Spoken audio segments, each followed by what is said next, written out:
돈의 흐름, 그리고 돈을 굴리는 거. 돈을 쫓아가지 말고 돈이 나를 쫓아오게 하는 그런 것들이죠. 그리고 가장 중요한 건 저도 맨 처음에 못했지만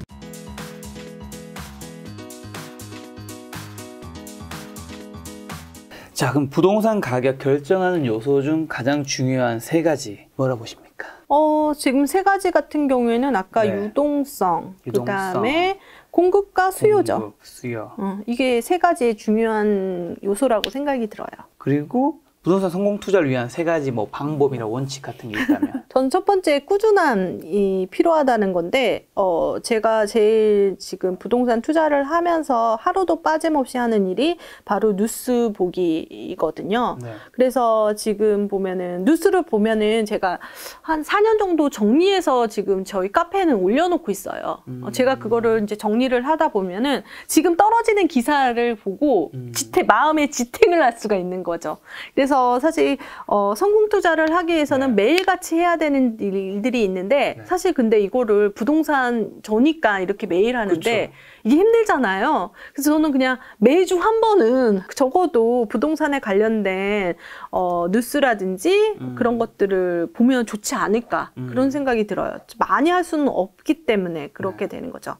그리고 이제 성공 투자를 하기 위해서는 이제 소식을 들었잖아요. 네. 그러면 정말 투자를 해야 되는 거죠. 성공 투자를 하기 위해서 진짜 투자를 하는 거예요.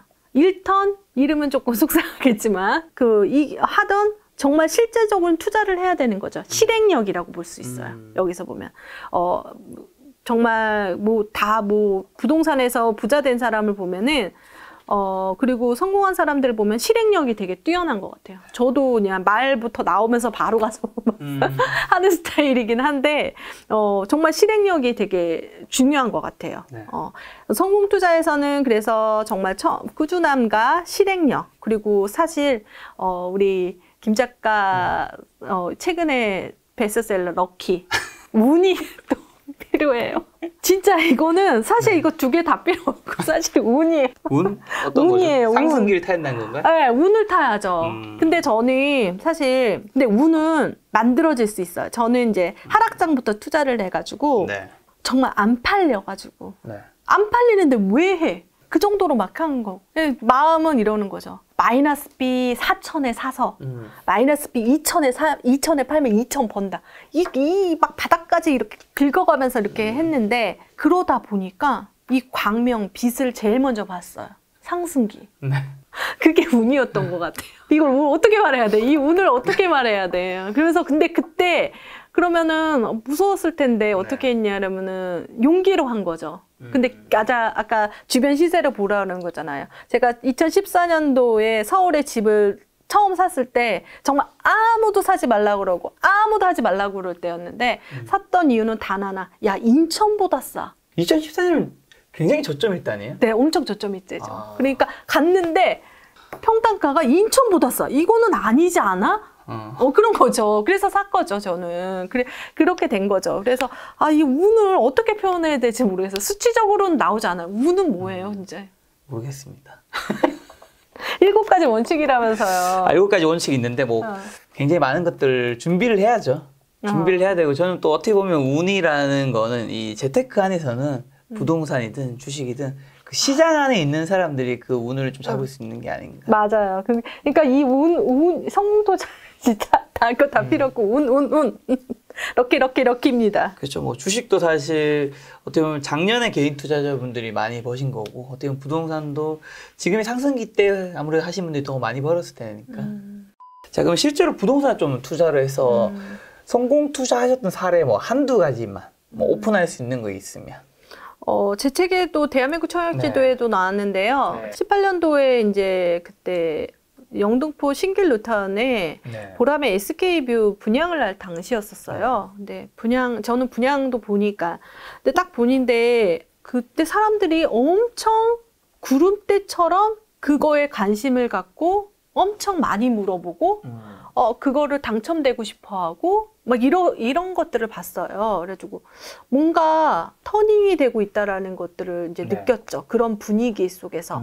그래서 경쟁률도 엄청 높았고요. 그리고 무순위 청약이라고 그때 하나가 나왔었어요. 하나가 나왔는데 그 하나를 접수를 그 자리에서 하고 그 자리에서 뽑는 거예요. 근데 구름대처럼 사람들이 온 거예요. 정말. 그런데 발표를 딱 하잖아요. 박수 받고 그 사람 나가고 모세의 기적처럼 싹 없어지는 거예요, 사람들이. 이게 뭐지? 원래 그 정도는 아니었는데. 그래가지고 이게 뭔가가 이상하다. 그래가지고 제가 이제 웹을 딱 열어서 주변에 분양권을 봤어요. 근데 분양권도 있었죠. 그래가지고 딱 가서 그 분양권을 1,000만 원 주고 샀어요. 그때는 미분양 났던 건데 1,000만 원 주고 샀는데 그게 지금 2배, 3배 올랐죠. 그래서 그게 이제 저에겐 성공 투자인데 제가 이제 그 전부터 사람 심리를 보는 게 조금 많이, 그러니까 지표 중에서도 빅데이터 지표도 많이 보지만 이 인적 네트워크, 인적 빅데이터, 인간 빅데이터 이런 것들을 되게 중시하는 사람이에요. 경매 그 법원에 가서도 사람 숫자 세고 그리고 사람 숫자 세더라도 유효한 정말 그러니까 낙찰을 받고 싶어하는 사람이 누군가라는 생각을 해봤죠. 근데 이번에는 분양에 대해서 이제 청약 경쟁률에 대해서 이제 고민을 하게 된 거죠. 이 사람들이 정말 진정으로 원하는 게 뭔가라는 거를 깨달게 되죠. 그 다음부터 서울의 이제 새 아파트에 대해서 정말 집중적으로 관심을 갖고 분석하고 그렇게 된 것 같아요. 그래서 그때 정말 저는 이제 지나가다가 우연히 그때 왜 그랬냐면 그 중국인 물건을 샀어요. 근데 그때 뭐 사스인가 뭔가 하여튼간 뭔가 사스가 아니라 뭔가 해서 중국에 이제 그 여행객들이 안 오게 되면서 그 사람이 망하게 될 것 같아가지고 지금 그거라도 빼가지고 해야 된다 그래서 저한테는 되게 운이었고 어떻게 보면 현장에서 이렇게 봤을 때 주변을 봤더니 이렇게 된 거죠. 그래서 저에게는 정말 이 책에 대한 어떤 그 분양권을 이제 주순 셈이 되지만 주변에 이런 현상을 보고 깨닫게 돼서 이제 성공 사례라고 볼 수 있어요. 그리고 임대사업자 등록해서 저는 이제 8년 동안 못 팔지만 그래도 이제 꾸준하게 이제 시세 상승이 일어나고 있는 지역이라서 저에게는 이게 참 성공 사례였구나라는 생각이 들어요. 조자님은 재테크 뭐뭐 하고 계시죠? 주택 위주로 하고 있어요. 네. 저는 이제 뭐 아파트는 당연히 하고 있고요. 오피스텔도 있고요. 빌라도 있고요. 재개발 재건축도 있고 저는 이제 월세 투자로 지식산업센터 예전부터 했던 거 있고 그거는 월세 투자고 지금 지식산업센터는 월세보다는 분양권 전매 막 이런 식으로 이제 투자를 하고 있는 셈이죠. 주식은요? 주식도 하고 있죠. 비중은 전체 자산 중에서는 주식 비중은 몇 퍼센트 정도 되나요? 10%? 생각보다 많이 하시네요. 네, 지금 저랑 남편하고 아이하고 이렇게 3명이니까 그렇게 좀 비중 있게 하는 것도 있고 그렇게 해가지고 계속 그냥 가지고 가는 형태로 진행하고 있어요. 원래 부동산 투자를 전문하기 전에는 직장 생활을 하셨었나요? 네, 직장을 했죠. IT 업계에 있었어요. 프로그래머. 그렇게 있다가 전업주부 생활을 좀 하셨던 건가요? 그리고 나서 이제 아이를 낳고 그다음에 영어 그때 이제 영어 교사를 하면서 아이를 키울 수 있다라고 생각했고 영어도 좀 좋아해가지고 좀 그러니까 직업을 이제 3가지를 갔는데 제가 맞는 것 같아요. 처음에는 주변에서 하라는 직업, 부모님들 뭐 어른들. 2번째 직업은 자기가 하고 싶은 거. 그다음에 3번째 지역은 노후를 위해서 한다 그러더라고요. 그러니까 지금 이게 맞고. 그리고 저는 특히 3번째 이 부동산에 대한 거는 덕업 일치다. 즐거우면서 돈도 버는 그렇게 된 거죠. 그럼 했던 일이 IT 기업에 다녔던 직장인, 그 다음에 영어 강사, 지금 부동산 투자가이신 건데 네. 그 전에 사실 2가지 직업으로는 큰 돈을 버셨던 건 아닌 거죠? 아니죠. 근데 조금 이게 IT라서 그때 닷컴 열풍 때문에 남들보단 연봉을 많이 벌었지만 그래도 근로죠. 근로소득. 자. 어쨌든 투자로 그럼 굉장히 많은 부를 그래도 쌓았다고 볼 수 있을 텐데 자본주의에서 부자가 되려면 좀 어떻게 한다고 보세요? 자본주의에 대해서 생리를 알아야 되는 거죠. 생리가 진짜. 뭔데요? 돈의 흐름 그리고 돈을 굴리는 거. 돈을 쫓아가지 말고 돈이 나를 쫓아오게 하는 그런 것들이죠. 그리고 가장 중요한 건 저도 맨 처음에 못했지만 제가 첫 집 할 때 대출을 안 냈어요. 대출 없이 샀어요. 열심히 근로해가지고 계산해봤더니 1년에 얼마 모았는지도 진짜 정말 그렇게 됐는데 이거는 레버리지라는 거 있잖아요. 대출을 이용하는 거. 제가 대출도 막 상품도 찾고 막 이랬 정도로 그냥 한번 저는 돈이 없어서 한 게 아니라 사채도 한번 써보고 네. 돈의 생리를 알기 위해서 좀 더 많이 이제 공부를 한 거죠. 돈 공부가 진짜 중요한 것 같아요. 돈을 모으는 것도 중요한데 그 모으는 것을 불리는 걸 가정에서 여러 가지 방법이 있잖아요. 뭐 김 작가 TV 보면서 주식도 할 수 있는 거고 비트코인 하시는 분들도 있고 이게 정말 다양해진 거죠. 예전하고는 정말 다르게. 저도 요즘에 돈을 이제 모으는 건 어떻게든 뭐 마인드로 아니면 습관으로든 어떻게든 악착같이 모으신 분들도 있긴 한데 그러니까 돈 불리는 방법을 모르는 분들이 저도 굉장히 많이 있고. 근데 이번에 진짜 많이 느낀 거는 예전에 이런 방법은 알지만 SNS라든지 인플루언서가 돼서 부자가 되는 사람들이 많다라는 거죠. 그쵸. 이거 완전 달라진 거죠. 맞아요. 이것도 그리고 달라졌지. 코로나로 더 많이 그런 거죠. 인스타로 돈 벌기, 블로그로 돈 벌기, 유튜브로 돈 벌기 이런 것들이 되게 많기 때문에 지금 돈이 없어서 못 한다고 하시는 분들 있잖아요. 네. 다른 방법이 너무 많고 뭐 유명한 이 얘기 있잖아요. 무슨 이야기? 당군 일에 가장 돈 벌기 쉬운 지금인 것 같아요, 진짜. 저는 신사임당님이 얘기하시는. 미안해, 김 작가 신사임당님. 아니 저는 그 말이 너무 와닿은 거예요. 예전에 우리가 알았던 돈 버는 방법, 저 이거 뭐 영어 가르쳐가지고 뭐 이거보다 다른 그 뭐지 부가가치로 인해서 할 수 있는 게 너무 많죠. 목소리도 팔잖아요, 요즘. 맞아요. 그게 얼마나 많겠어요. 그래서 참 이런 게 근로가 아닌 투자 방법 그리고 다른 방법도 있다라는 거. 그렇죠. 요즘 시대가 워낙 많이 바뀌어서 새로운 부를 달성할 수 있는 것들이 많아졌다는 생각이 들었는데 그럼 이제 저자님 보셨을 때 부자가 되는 기회를 잡는 사람들이 좀 특징이 있다고 보세요? 운인 것 같아서 저도 진짜 운이었던 것 같아요. 이렇게 할 수 있었을까라는 생각이 드는데 근데 열망은 있어야 돼요. 어떤 거냐면 부자가 되고 싶은 열망. 간절함. 저는 사실 그렇게 뭐 그러니까 어릴 때는 가난했지만 이제 서민가부 나오시면 정말 저도 진짜 가난하게 이제 어린 시절을 보냈지만 그때 열망이 하나 있었죠. 내 친구들 다 일기 신도시 가는데 나는 왜 아파트에 대한 열망이 그때부터 꿈틀꿈틀 됐고 그리고 나서 봤더니 제가 이제 열심히 해서 내 집 마련해서 저는 내 인생이 끝날 줄 알았어요. 내 집 마련까지 했으니까 그 뒤로 뭐 부동산 투자에 대해서 생각을 하지 않았지만 제가 한번 그 갑상선 암에 걸리고 나서 근로소득의 멈춤을 느꼈죠. 소득이 멈춘다는 그 공포감. 그리고 난 평생 약을 받으러 병원에 가야 되는데 병원비가 있어야 되는데 내가 근로를 멈춘데 지금 내가 돈이 있다래도 나중에 이걸 어떻게 해야지라는 그 생각이 들어서 정말 그때 당시에는 정말 미친 듯이 정말 부동산에 미쳤었어요. 빠졌어요. 나에게 동아줄 같은 거기 때문에 그러니까 다른 거였으면 또 다른 거였을 수도 있었죠. 그래서 이제 남편하고 이제 얘기를 하면서 만약에 네가 12년 전에 갑상선암과 지금 부를 바꾼다면 어떻게 할 거라고 질문을 할까? 내가 질문을 한 거죠. 그때 남편이 넌 돈을 선택할 거라고 그렇게 얘기하더라고요. 생각해보니까 그러니까 이게 완전히 불치병원이라면 좀 다른 얘기지만 저는 돈을 선택했을 것 같아요. 왜냐면 돈으로 주는 행복과 그것을 그것을 상쇄시킬 수 있다라고 생각이 들거든요. 그리고 저에겐 너무나 즐거운 일이었고 제 인생에서 아주 중요한 정말 간절함을 선사했던 그거에 대해서 고맙다라고 느껴졌어요. 어떻게 보면 돈으로 준 행복감을 뜻하는 단어가 이제 경제적 자유인 거잖아요. 네네, 그렇죠. 아무래도 지금만큼 사실 경제적 자유를 달성하고자 하는 마음이 뜨거웠던 데가 저는 없었던 것 같은데 맞아요. 또 어떻게 보면 그럼에도 불구하고 경제적 자유를 달성하지 못하는 분들이 훨씬 더 많단 말이죠. 그 이유는 뭐라고 보세요? 조금 여기서 간절함의 크기가 조금 다를 수도 있고요. 근데 난 간절한데 나는 왜 이렇게 안 되지? 이렇게 하면 또 운을 또 만들어야 되는 것도 있을 것 같아요. 저는 간절하다는 게 어떤 거냐면 저는 이제 체력이 안 좋으니까 그때 당시에 안 좋으니까 남들 1시간 일할 걸 저는 10시간을 일해야 된다는 거예요. 이제 좀 힘들었죠. 이게 시간 관리가 하는 게.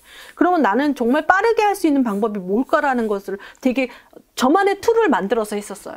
저는 이제 원클릭 시스템이라고 저 혼자 만들어가지고 금매 나오게 뭐 어떻게 조작을 해가지고 이렇게 할 수 있게 하거나 아니면 어떤 프로그램 같은 경우 해가지고 조금 시간을 단축한다거나 그리고 내가 임장을 가더라도 저는 빨리 갔다 빨리 와야 돼요. 왜냐면 너무 길게 하면은 방전되거든요. 그러니까 이 갑상선이 이제 있는 분들은 아실 거예요. 피로도가 급격하게 떨어지죠. 그러니까 시간을 되게 타이트하게 썼던 것 같아요. 남들보다. 그래서 그 반대로 됐어요. 남들 10시간 걸릴 건 나는 1시간 해야겠다. 나는 체력이 없으니까. 그래서 그렇게 했던 방법들에 대해서 많이 찾았던 것 같아요. 그래서 지금 안 된다고 생각하시는 분들에게는 조금 더 노력하고 찾아보면 또 기회가 있지 않을까. 그런데 노력하지 않고 아까 실행력이라고 했잖아요. 하지 않으면 못 찾아요. 하지 않으면 안 돼요. 뭐라도 해야 돼요. 그 주변 지인들 중에서 아니면 아는 분들 중에서 예전엔 부자가 아니었는데 지금은 좀 어느 정도 이상의 부가 되신 분들이 있다면 그분들은 뭘로 부자가 된 것 같으세요? 걘 잠도 안 자죠. 잠도 안 자고 일해. 새벽에는 미국 주식 보고, 밤에는 그거 보고, 그 다음에 임장도 가고, 그래서 그런 적이 있어요. 걔가 나이가 어려요. 30대인데, 맨날 아픈 거예요. 그래서 너 왜 이렇게 아파? 그랬더니 언니 저 한동안 너무 집중적으로 잠도 안 자고 이거를 공부하고 주식하고 부동산 하다 보니까 몸이 상했어 그러더라고요. 그러니까 몰입하는 시간이 필요하다는 거죠. 몰입하는 시간이. 평생 그렇게 한다는 게 아니라? 아니에요. 저 요즘 안 그래요. 근데 여러분 근데 힘들 때가 있어요. 근데 몰입하는 시간이 필요해요. 저도 되게 생각해보면 한 3, 4년은 정말 몰입했던 시기가 있었던 것 같아요. 뭐 낙찰받고 하고 계속 숨도 안 쉬면서 하면서 그때 이제 사실 몰입하는 시간이 있으면 그게 되게 많이 성장을 해주는 것 같아요. 걔도 그랬던 거죠. 몸이 상할 정도로 30대인데 그렇게 하니까. 맞아. 그게 필요했던 거죠. 정말 김 작가님도 이거 100만 될 때까지 정말 몰입하면서 할 때 있었을 거 아니에요. 미친 듯이 할 때 있었을 거 아니에요. 전 지금도 몰입하고 있습니다. 왜 그러세요? 초심을 늘 지키는.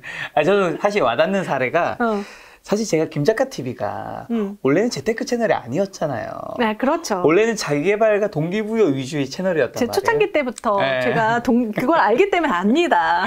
근데 이제 작년에 동학개미 운동을 만나면서 이제 주식으로 확 컸는데 확 크면서 작년만 해도 이제 구독자가 한 뭐 20만, 30만 되는 채널이 주식 쪽에서 그렇게 많지는 않았었거든요. 그때 이제 예를 들면 뭐 구루 같으신 분들, 메리츠 자산운용의 존니 대표님이라든가 뭐 최준철 대표님이라든가 뭐 강방채 회장님이라든가 굉장히 이제 어떻게 보면 저는 주식을 너무 모르는데 너무 그 분야의 끝판 대장님들을 인터뷰를 하니까 그러니까 이게 버거웠나? 스트레스가 정말 진짜 몸살이 나는 거예요. 인터뷰를 딱 2시간 끝나고 나면 진짜 온몸이 근육통이 나는 거예요. 그거 이해가 안 돼. 왜냐하면 이해를 해야 되니까. 그 2시간 동안 이해를 하려고 한 것도 있지만 내가 이 모든 것들에 최대한 100% 집중을 하려고. 왜냐하면 이 분야에 어쨌든 최고가 오셨는 건데 내가 실력은 안 되고 뭐 태도도 마인드도 부족하더라도 최대한 노력을 해야 되는 거죠. 근데 그런 시간이 좀 거치니까 뭐 여전히 잘 하지는 못하지만 그래도 근데 그게 독자로서 저도 청취자로서 그렇게 느껴져요. 그러니까 그 얘기를 되게 많이 하거든요. 그러니까 김 작가 TV는 그냥 보게 되는데 집중적으로 이게 얘기해 주시는 게 저는 인터뷰를 많이 당하니까 알잖아요. 그러니까 이게 몰입하는 시간인 거예요. 김 작가님은.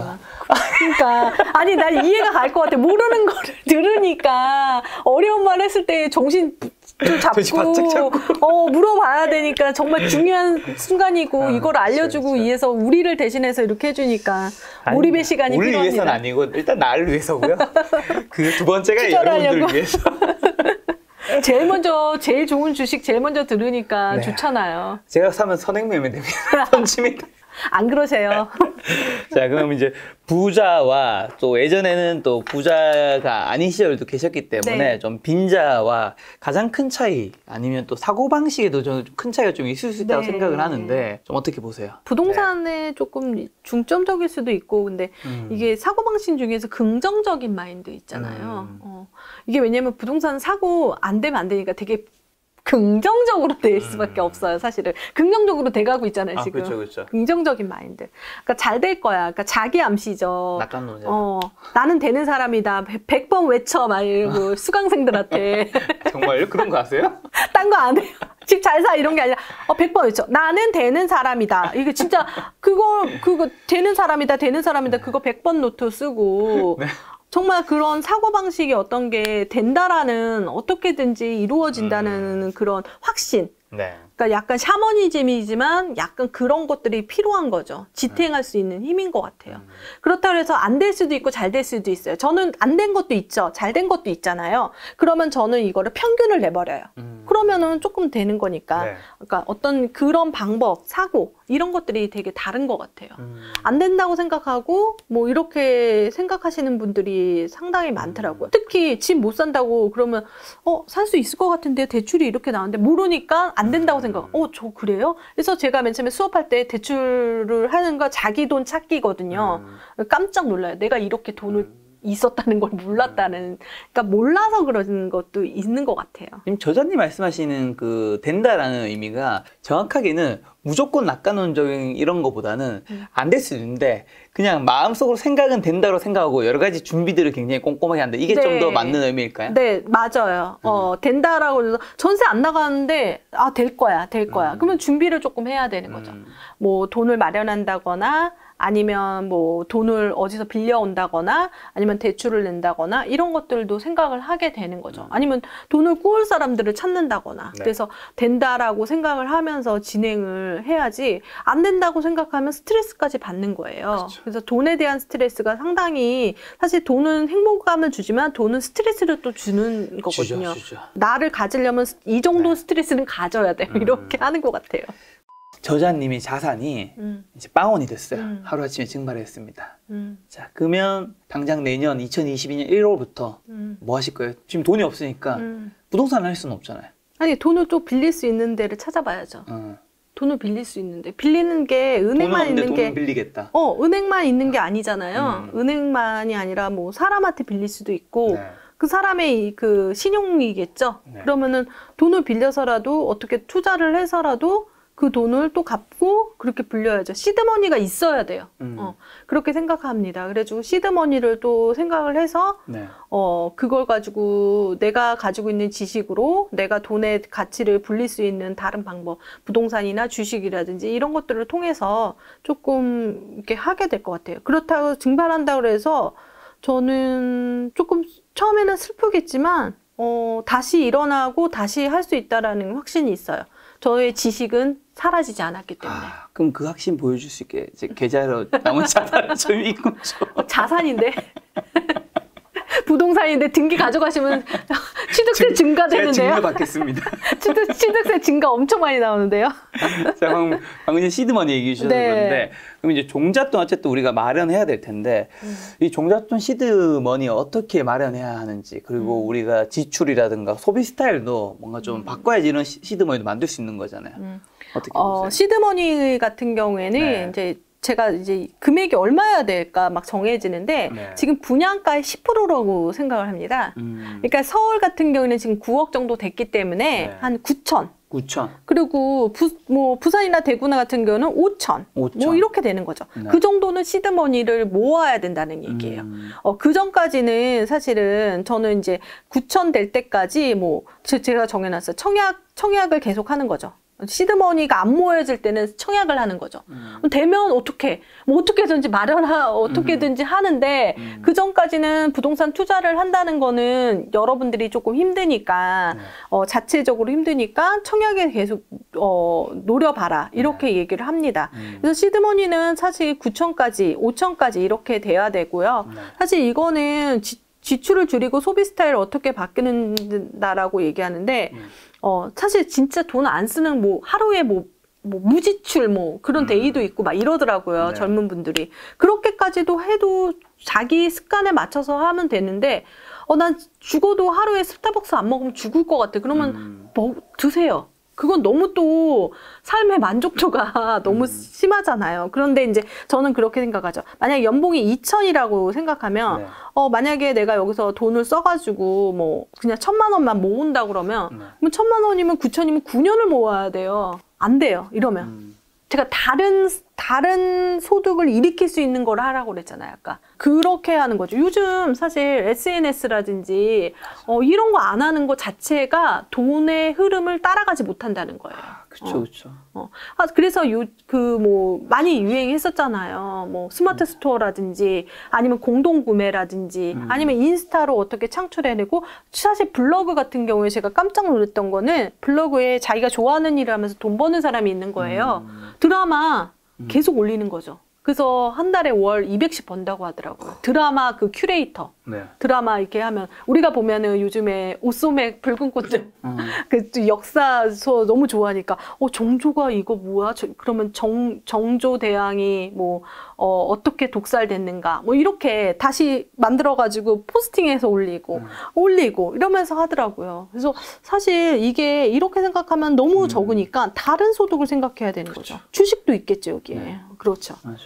사실 요즘엔 진짜 과거에 큰 돈을 벌 수 있는 직업이 흔히 말하는 사자 직업이라는 게 있고, 너무 좋은 그 다음에 그 사업가인 분들은 옛날부터 이제 큰 돈을 좀 벌 수 있는 직업에 속한다면, 요즘에 새롭게 큰 돈을 벌 수 있는 걸로 생긴 게 진짜 SNS. 진짜요, 진짜. 네. 와, 특히 놀라워요. 인플루언서, 네. 그 인플루언서 분들 하시는 인스타그램이라든가 유튜브가 두 축이 되게 큰 것 같더라고요. 블로그는 맞아. 사실 이 두 축을 좀 따라가기는 힘든 부분이 살짝 있는 것 같고. 방법이 여러 개 있는데 찾지를 못할 수도 있지만, 그래도 꾸준하게 어떻게 남들이 돈을 벌까, 나는 소비자로 인스타그램을 보는데 생산자로서 어떻게, 아까 그 드라마도 사실 소비자로서 보는 게 아니라 생산자로서 보는 거잖아요.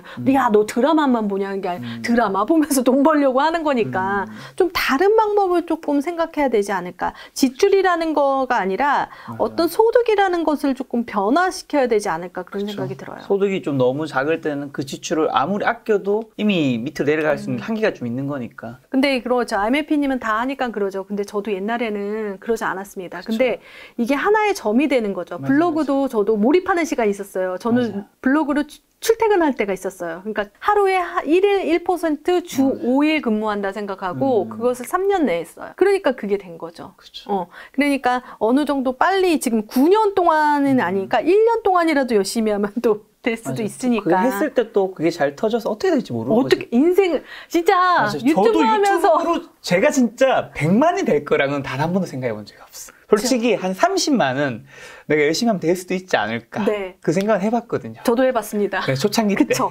왜냐면 솔직히 100만? 야, 100만은 아니 솔직히 김 작가님 컨텐츠로 하는 게 아니라 그게 컨텐츠지. 근데 인터뷰어가 되는 게. 그쵸. 근데 사람을 초대하는 게 일이잖아요. 진짜 일인데 그거를 해가지고 끊임없이 매주 매일 올라온다는 거 그 자체가 진짜. 아니, 저는 초창기 때 생각하면 정말 너무 행복하게 일하고 있는 게, 제가 초창기 때 만나신 게 아니잖아요. 네네. 초창기 때 어떻게 했냐면 외부 스튜디오를 예약해서, 지금 여기 촬영 장비 카메라 세대랑 삼각대 다 있죠. 이거를 삼각대에 담아서, 아니 이거를 그 삼각대가 아니라 그 캐리어에 담아가지고 캐리어? 늘 캐리어를 끌고 다녔어요. 그 24인치짜리 정도 캐리어인가? 스튜디오 예약하고. 아, 나 그거 하기 싫어가지고 요즘 스튜디오 예약 안 하는데, 예약하기가 너무 힘들어가지고 3중으로 하고, 그게 진짜. 그거 촬영 장비 세팅하고 다시 정리하고 인사하고. 근데 처음에 그게 잘 될 거라고 생각했어. 이게 안 되면은 이게 어느 정도 그게 있잖아요. 사실 처음에 할 때는 수익이 안 생기니까 이게 수익이 생기고 나서는 안정적으로 되지만 안 될 거라고 생각했을 텐데. 안 될 거라고 생각할 수도 있었죠. 근데 제가 아까 그 저자님의 말씀에 너무 공감 같은 게, 저도 유튜브 시작할 때 나는 무조건 잘 될 거라고 말을 했어요. 근데 제 마음속으로는 무슨 생각하고 있었냐면, 안 될 수도 있는데 나는 그렇게 믿고 준비를 해야 되는 거죠. 그게 똑같은 마음 아니에요? 그러니까 나는 내 마음속으로 사실 안 될 수 있다는 걸 난 알아. 이거 되게 힘든데. 근데 그 마음을 가지고 준비해야지 될 것도 되지.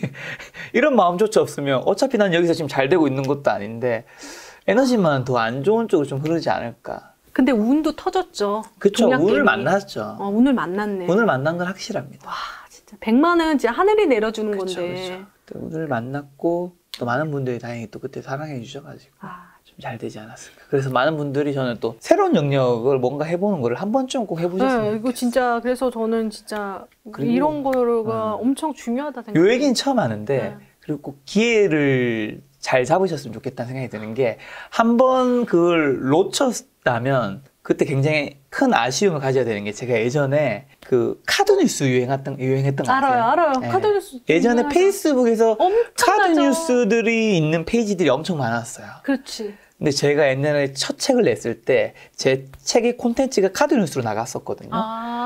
거기가 이제 구독자가 팔로우가 나중에 한 60만, 70만 정도 됐는데 그게 처음에 무료로 만들었단 말이에요. 근데 제가 그때 처음에 2012년도 정도였는데 그때 했던 생각은 이 콘텐츠의 주인은 나니까 이거 채널에서 이런 걸 카드뉴스를 만드네?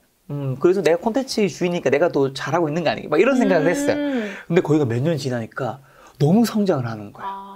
어떻게 보면 저는 그 카드 뉴스라는 거를 나중에 저도 만들 수 있었거든요. 그렇죠. 이거를 만들 수 있고 할 수 있었는데 큰 기회를 한번 놓쳤었죠. 그러면서 나중에 카드 뉴스가 지고 그 다음 기회가 온다면 나는 그때 꼭 잡아야겠다라는 생각을 굉장히 좀 많이 하고 있었거든요.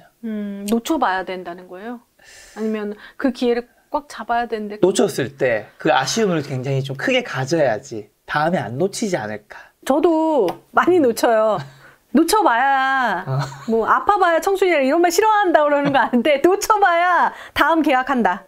자, 많은 또 이 영상 보시는 분들 중에는 직장인 분들도 많을 텐데 네. 회사를 꼭 그만두고 전업 투자자로서 이 투자를 해야 되는 건 아니잖아요. 아무래도 그런 직장인들이 좀 어떻게 하면 좀 잘 투자를 할 수 있는지 회사를 다니면서. 직장인들은 네. 저는 그렇게 생각해요. 지금 만약에 300만 원을 벌면은요. 네.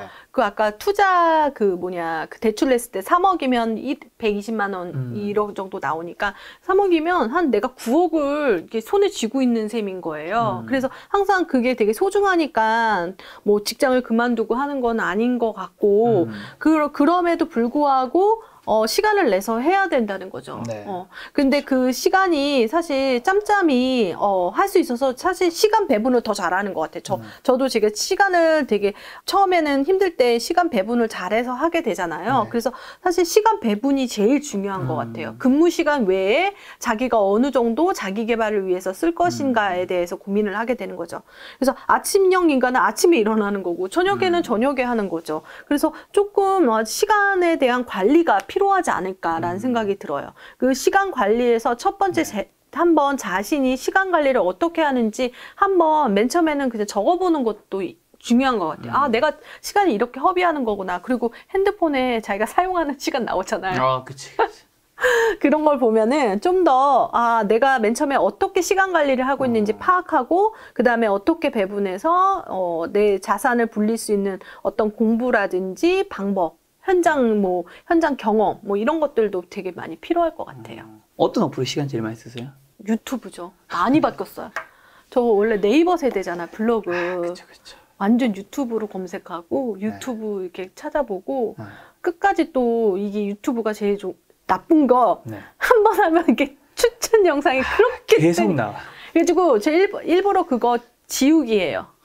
지우기 해야 돼요. 추천 안 함이라든가. 추천 안 함. 이렇게 해야지 새로운 것들도 볼 수가 있으니까 그렇긴 하는데 유튜브가 좀 안 좋네요. 그렇죠. 유튜브에 근데 세상은 앞으로도 계속 더 커질 것 같아요. 더 커질 가능성이 상당히 많죠. 충분하죠.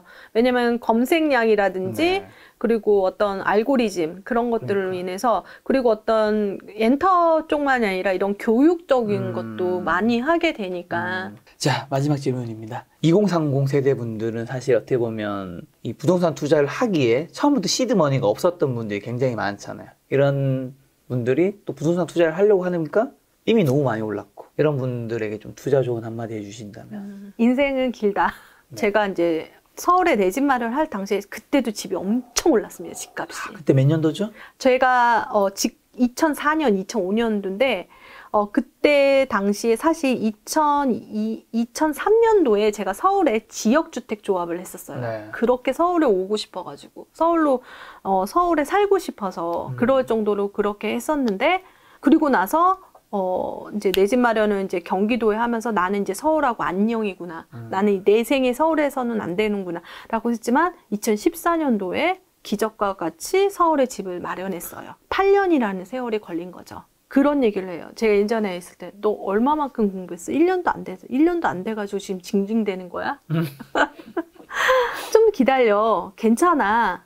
기회는 와. 근데 제가 아까 2014년도에 서울에 집을 어떻게 샀어요? 인천보다 싼데.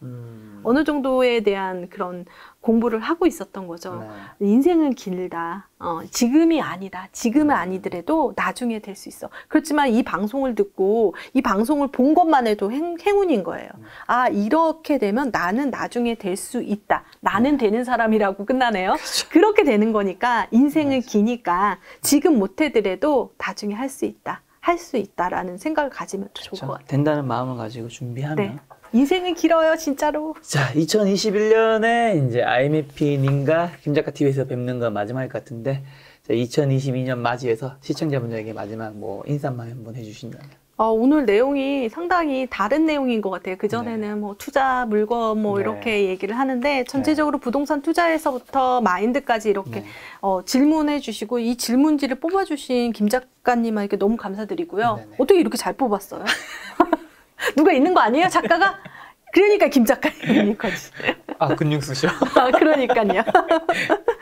그래서 너무 즐겁게 했던 것 같아요. 네. 예전에는 어차피 책을 이제 출판사를 통해서 했기 때문에 그쵸. 조금 딱딱하게 진행을 했는데 오늘 다른 방송보다는 정말 다르게 방송을 한 것 같아요. 네.